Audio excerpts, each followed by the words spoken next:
पागल भगवान भटके आई लहरून खरष्टाने पुष्कळ आत्मशक्ती आणि युक्ती गोष्टी सांगणार आहे। एक राजा होता, त्याची एक मुलगी होती। ते एका दिवशी फिरायला गेलता, त्याला एक परी दिसली। ती परी म्हणे, जे मला मदत करणार मी त्याच्यासाठी एक विष पुरी करणार।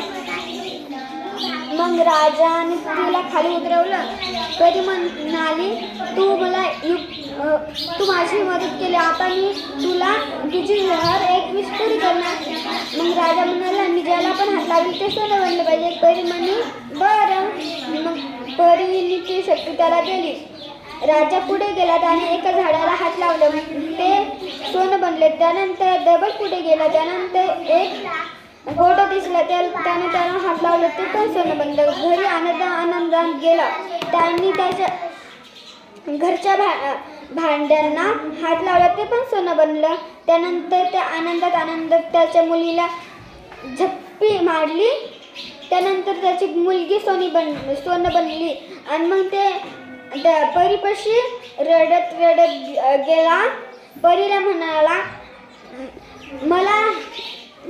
मला ही शक्ती नको, तू ही शक्ती तुझी वापस घे। याचा बोध लालच बुरी बोला।